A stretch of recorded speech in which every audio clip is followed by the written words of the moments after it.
algún reclamo, pregunta, nos vamos a los exámenes. Gracias.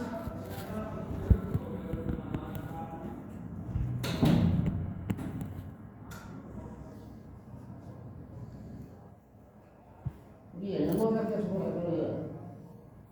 Es una patología que frecuentemente se va a ver en la práctica hospitalaria, fundamentalmente, ¿no es cierto? Y el detalle de esto es hacer el diagnóstico. ¿Por qué? Porque en general, no hacen un buen diagnóstico en esta patología. Cuando nosotros vemos un paciente con hemorragia subaracnoidea, una tomografía vamos a ver de esta manera, pero fíjense, cuando hablamos de hemorragia subaracnoidea no es la primera causa, más bien es la segunda causa. La primera causa es por trauma. Entonces, la hemorragia subaracnoidea de tipo vascular es la segunda causa. Se llama, algunos lo dicen espontáneo, pero no es espontáneo. En general siempre hay una causa porque se rompe, ¿no es cierto?, el aneurisma. Entonces, cuando hablamos de hemorragias subaracnoideas vasculares, en general vemos la sangre en las cisternas basales y se presenta fundamentalmente por el sangrado o ruptura de un aneurisma cerebral hasta un 80%, yo diría un poco más incluso.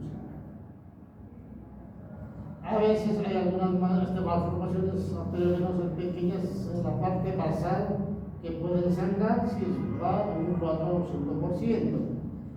Algunas vasculitis a nivel de lo que es la parte basal pueden también dar un problema de hemorragia subaracnoidea. Los tumores muy rara vez, pero cuando sangran en poca cantidad y están muy superficiales, sí se va a ver, pero vamos a ver al tumor. Y fundamentalmente la disección de arterias cerebrales post-trauma, como la disección carotidia o vertebral, pueden provocar estas cosas.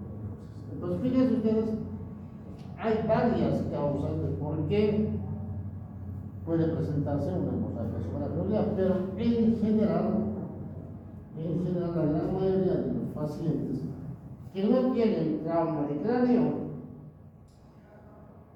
tenemos que pensar en una ruptura de un aneurisma cerebral. Entonces, si nosotros hacemos una disección, vemos así el cerebro de un paciente. Sangre en las cisternas basales.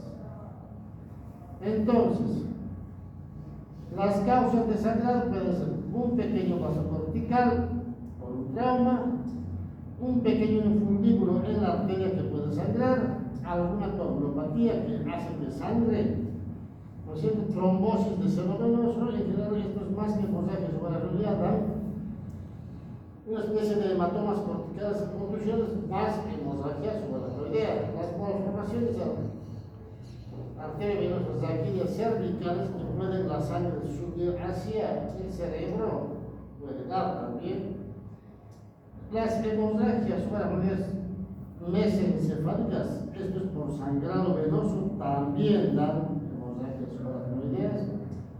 Pacientes que tienen consumo de droga, ¿no es cierto?, provocando las vasculitis, también pueden dar.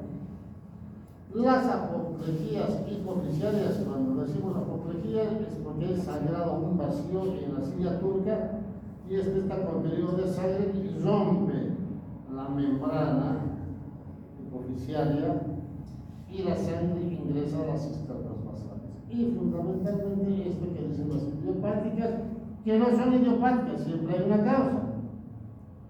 El tema es que no encontramos en ese momento, o no lo pensamos y le decimos idiopática, ¿no? Siempre hay alguna causa. Entonces, la incidencia de sangrado es 6 en 100.000 habitantes. El 10% de los pacientes fallecen antes de llegar al hospital. Estos pacientes fallecen en el momento, en el traslado o cuando llegan al hospital. Pero no, digamos, hacen que sea asistido. Directamente ingresa y está muerto el paciente. Y de los que van a llegar al hospital, de los que llegan, hasta un 20% presentan un desangrado. En general, el mayor riesgo de estos pacientes es el desangrado dentro de las primeras 24 horas. Por eso es la necesidad de, cuando vemos esto, hacer lo antes posible el estudio y lo antes posible el procedimiento quirúrgico. Entonces, de los pacientes que se operan, en general hay un porcentaje, ahí dice 7%, a veces mucho más, que fallecen por vasoespasmo. Entonces, el vasoespasmo en general es ¿cómo les diría para que entiendan? Es un paso inevitable, ¿no es cierto?, en estos pacientes, operados o sin operar. ¿Por qué? Porque la sangre, ustedes saben que dentro de las arterias y las venas son indemnes, no provocan nada, más bien ayudan a llevar nutrientes, ¿no es cierto?, y sacar desechos, pero dentro de las arterias. Y cuando salen de las arterias y las venas, son elementos irritantes, inflamatorios, nocivos. Por eso que cuando ustedes ven, se ponen una vía periférica, se infiltra y sale sangre, ¿qué es lo que provoca? Inflamación, ¿no es cierto? Entonces, esa inflamación provoca con vasoconstricción, provoca el edema. Pasa lo mismo en el cerebro. La sangre que no está dentro de las arterias provoca inflamación en el cerebro y vasoespasmo en las arterias y venas, arterias fundamentalmente. Entonces, por eso que el vasoespasmo es un paso inevitable, ¿no es cierto?, en estos pacientes que tienen hemorragias paraneuras.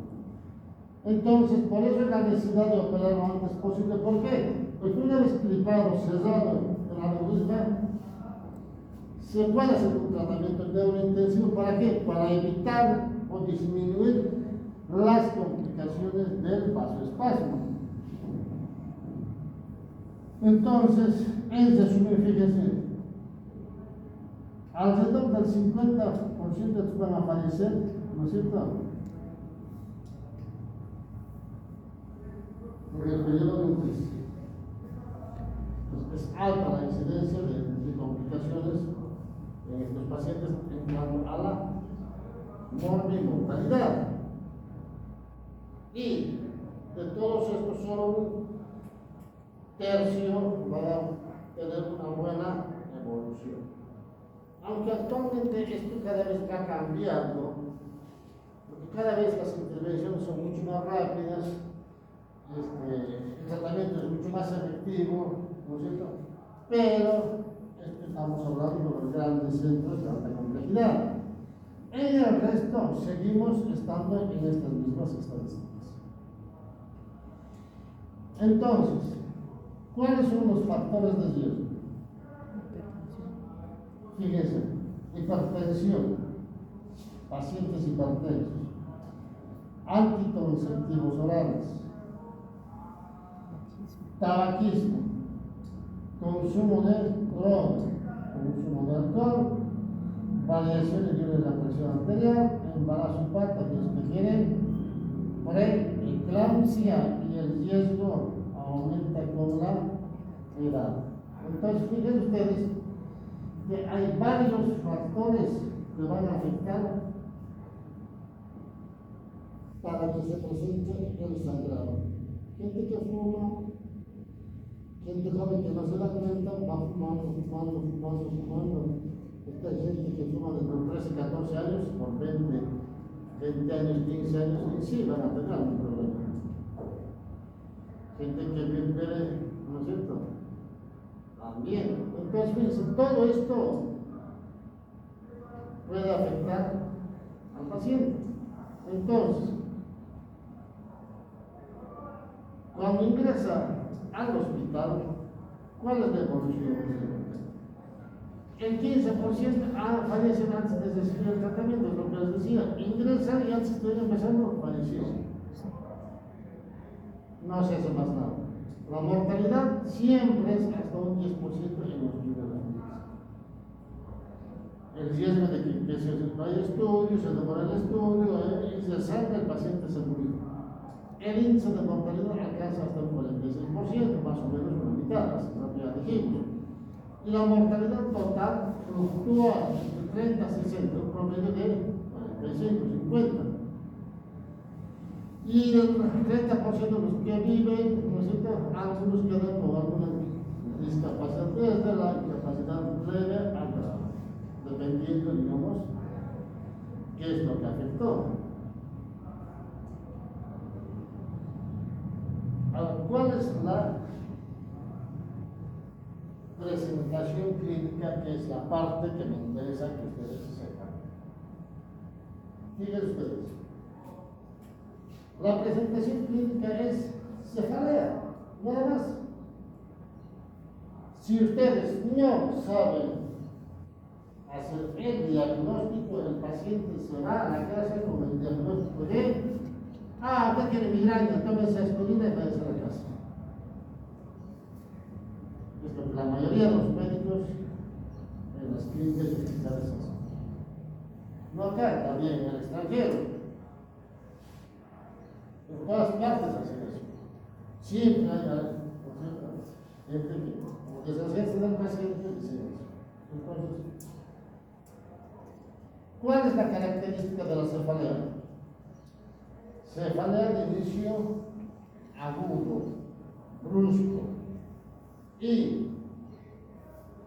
siempre secundario a maniobras de Valsalva. ¿Cuáles son las maniobras de Valsalva? Ejemplo, en el varón va al trabajo y empieza a hacer trabajo pesado, maniobra de Valsalva. En las mujeres en la casa queriendo mover los muebles, la cama, la mesa, maniobra de Valsalva. Una persona entra al baño, hacer deposiciones y puja, maniobras de Valsalva. En una pareja, para tener relaciones sexuales, tienen maniobra de Valsalva. Todo esto puede provocar sangrado.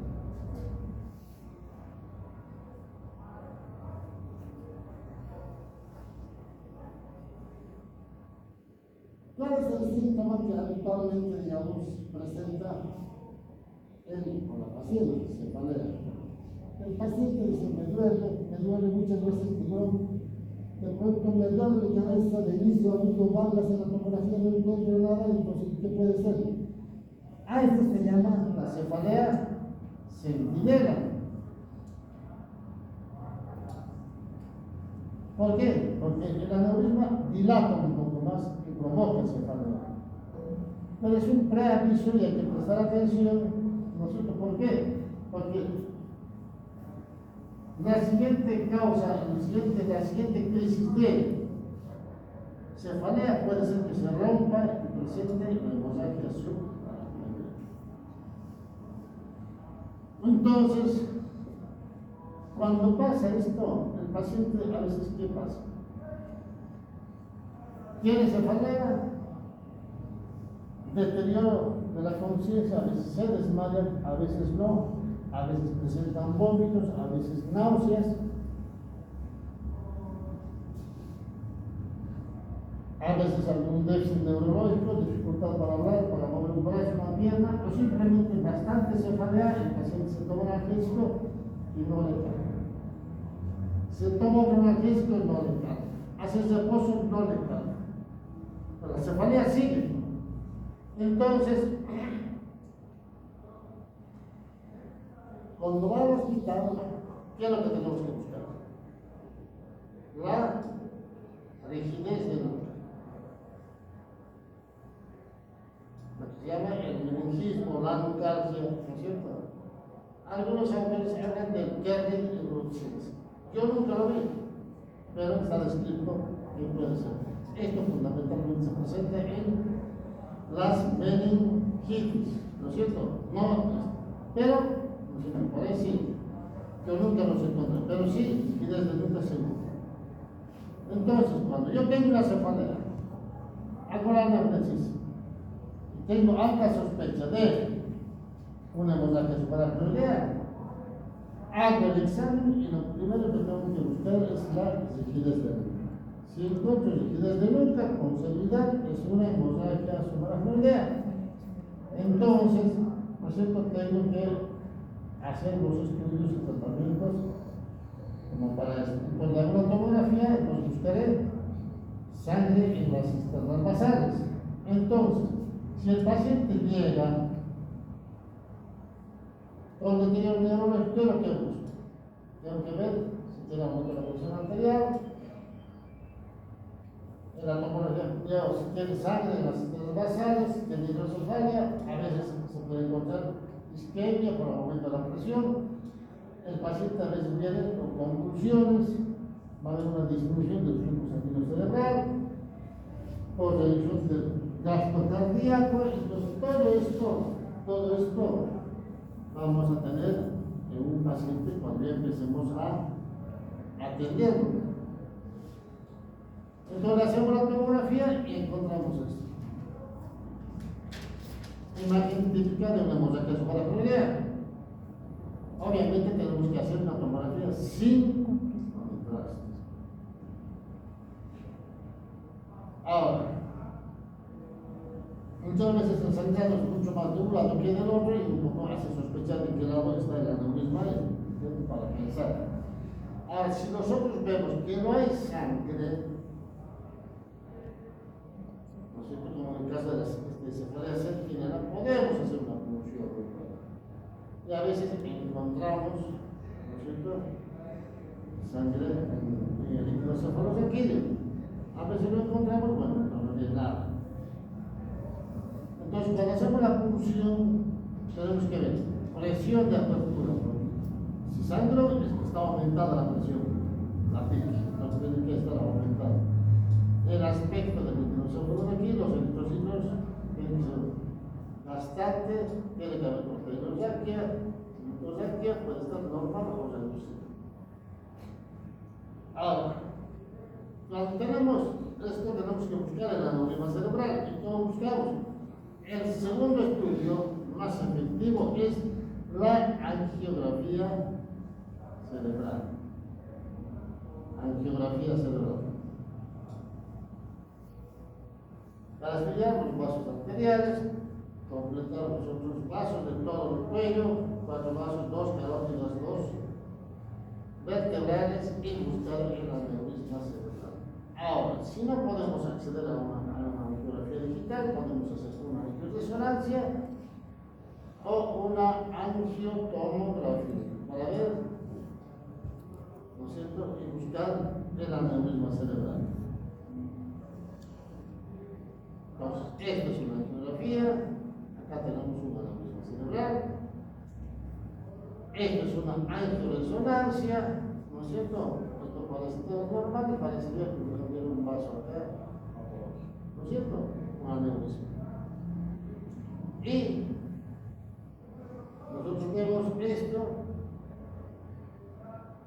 lado izquierdo con cerebral media, cerebral posterior, y acá tenemos algo que no pasa. Entonces, este signo, que no es igual que este otro, es porque está haciendo vasoespasmo a partir de acá para este lado. Entonces, tenemos que buscar algo acá. Pues fíjense ustedes cómo se disminuyó el calibre de las arterias y no llega suficiente sangre al cerebro y puede provocar un infarto isquémico, ¿no es cierto?, vasoespasmo. Y cuando vemos el aneurisma, podemos poner un clip, ¿no es cierto?, o tratamiento endovascular. Entonces, Y esto ya hablamos de la clasificación de Hutchins en las hemorragias subaracnoideas, ¿no es cierto? Es una clasificación clínica, va, ¿no es cierto? Una clasificación desde,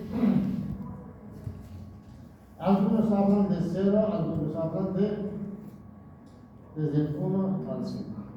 El grado 0, en realidad, al mismo nos pasó, está.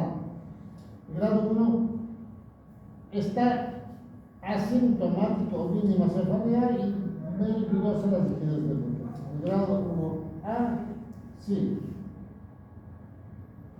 Puede haber algún déficit, pero no, aún a veces no pescamos la hemorragia subaracnoidea. El grado 2, acá sí, vamos a ver bastante cefalea, vamos a encontrar rigidez de nuca, el paciente puede tener un déficit neurológico, un deterioro neurológico, náuseas, vómitos, cefalea muchas veces, convulsiones. Y el grado 3 es que el paciente ya está subnormal, el paciente ya está más deteriorado neurológicamente, y va a haber un déficit focal. En el grado 4 prácticamente el paciente está estuporoso, va a tener un déficit franco, déficit motor, ¿no es cierto? Posiblemente alteraciones neurovegetativas, ¿no es cierto? A veces ya el paciente está con signos de descelebración precoz. Y el último, el grado 4, prácticamente el paciente está a punto de fallecer. Entonces, esta clasificación ya la vimos, ¿no es cierto? Y tenemos esta otra que también lo vimos. La clasificación de Fisher, esta es una clasificación que va en 4. El grado 1, en general, la parte tomográfica no se ve nada. Parece una tomografía normal. En 2 vamos a ver un poquito de sangre,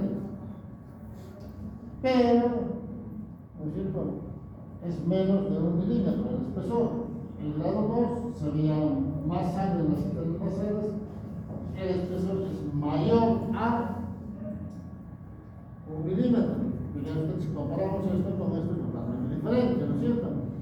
Y el grado 4 sí va a haber un hematoma intercerebral, a veces hematoma intraventricular aparte de los radios subaracnoideos.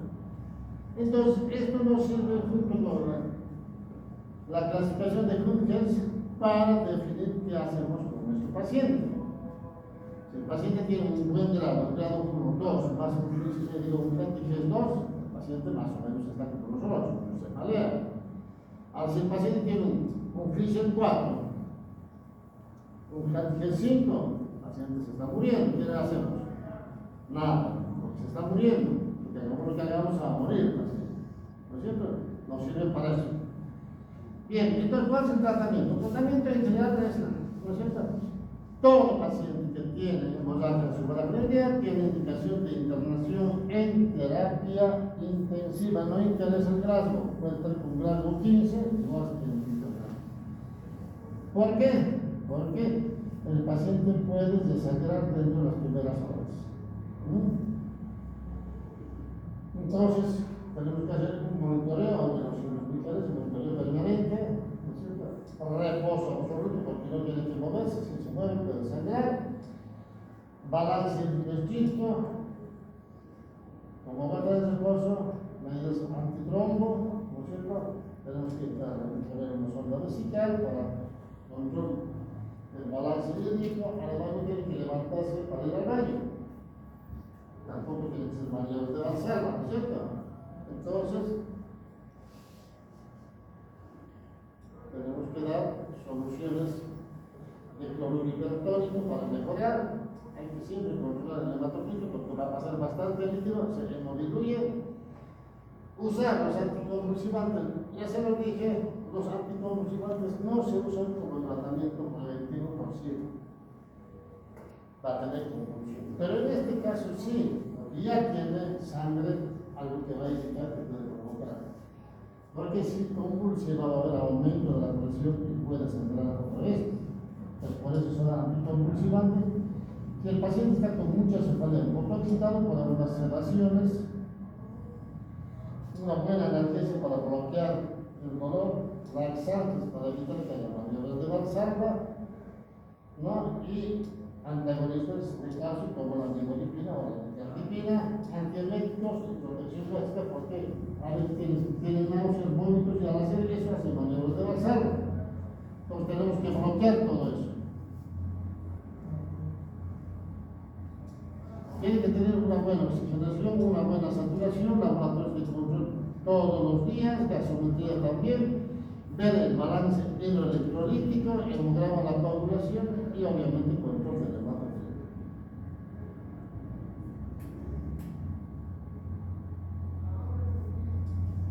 Porque cada vez si el paciente está en la terapia, siempre mantener una presión arterial sistólica entre 120 y 150.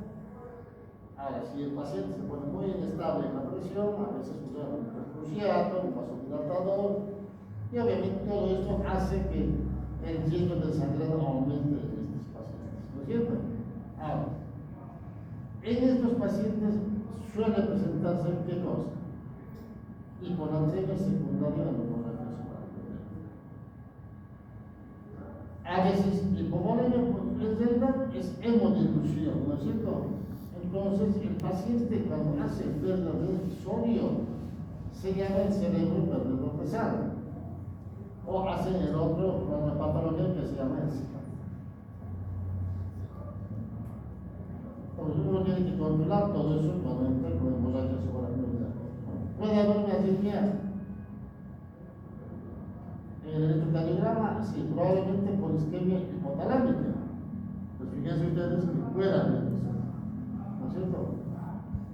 Puede haber un aumento de las catecoraciones que puede provocar isquemia supraendocárdica por el vasospasmo coronario, pero eso ya en los pacientes extremos. Pero puede haber esto que les digo por lesión del hipotálamo. Entonces, en el tratamiento para evitar el vasoespasmo en general se usa relajante del músculo liso, bloqueantes cálcicos, la limodipina, la nicardipina, antagonistas de los receptores de las angiotensina.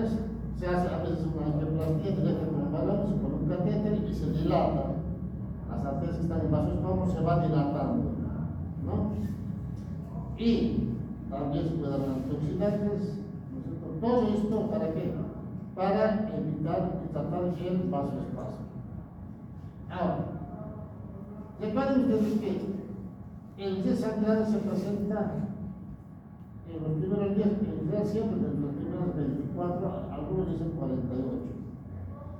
Después, ¿no es cierto?, el porcentaje va bajando con el transcurso de los días. Si el don sangró o no desangró en los primeros días, es menos, digamos, probable que sangre en los próximos días, pero siempre está la posibilidad de que pueda sangrar.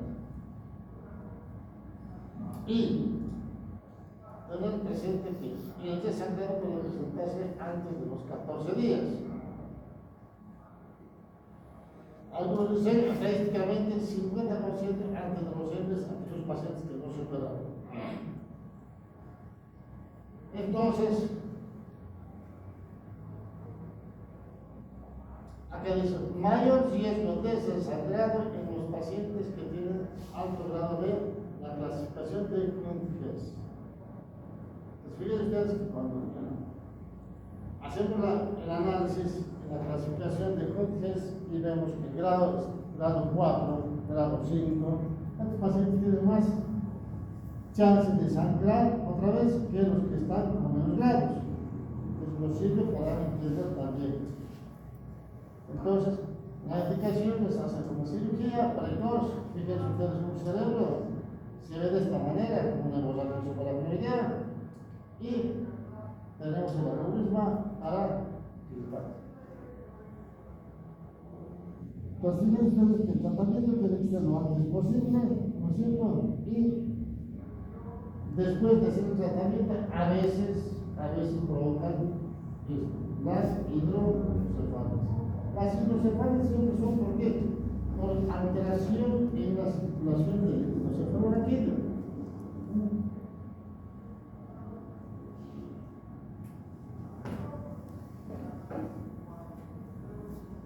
Entonces, cuando pasa ese tipo de cosas, podemos poner un catéter, ¿no es cierto?, para monitoreo o un un catéter, una fibra para mantener la presión. La insuficiencia hasta un 20% de los pacientes provocan hidrocefalia aguda. Después un 3% en las siguientes semanas después de operado. Y el mayor riesgo de hidrocefalia es cuando tienen sangre del ciclo o la presión si está elevada. Tratamiento de ventilostomía para mantener la PIC dentro de los canales normales. ¿No es cierto? A veces cuando no mejora se pone una válvula de derivación del ciclo peritoneal. Y vasoespasmo. ¿Cuáles son las características del vasoespasmo? En general, vemos esto, no tiene vasoespasmo. Pero vemos acá, fíjense, es de la arteria y es de la arteria, el calibre de la arteria de estirar, pero fíjense del otro lado, mucho más delgado. Acá tiene vasoespasmo.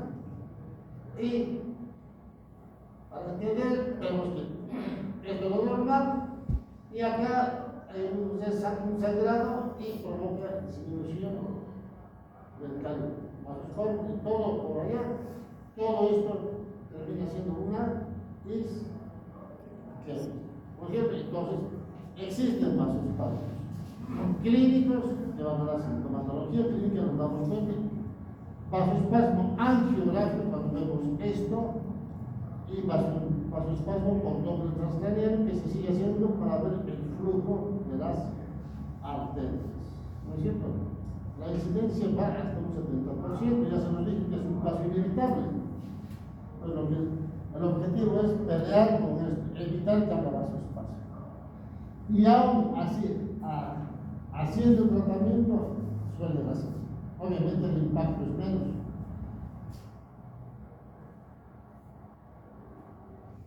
La evolución normalmente deja mucha mortalidad. ¿Cuándo empieza? Al tercer día y termina al principio. Tiene 2 semanas de evolución. Una semana que sube y empieza a bajar. Algunas veces hasta los 21 días. El pico más alto de vasoespasmo en general está entre el sexto y el octavo día, o sea que a mitad de camino. Así un vasoespasmo es donde tenemos que pelear muchas más para evitar cualquier complicación. ¿Cuál es el tratamiento para esto? Triple H. Hipervolemia, aumentar más líquido. Hipertensión, aumentar la presión arterial. Y hemodilución, para que la sangre sea más fluida y pueda avanzar y vencer el vasoespasmo. Entonces,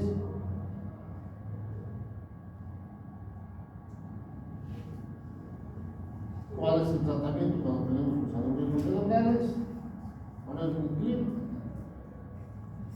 o tratamiento endovascular, por el prostoid en los aneurismas. De cualquier manera, ambos sirven para mejorar el estado neurológico de nuestro paciente. La idea es operar antes de las 72 horas. Antes decían antes de las 48 horas, antes de las 70. ¿Por qué? Antes de las 72, porque a partir del tercer día empieza el edema cerebral y el vasoespasmo. Entonces, por eso que lo más antes posible para evitar mayores complicaciones en el cerebro. Bien, ¿alguna pregunta, jóvenes?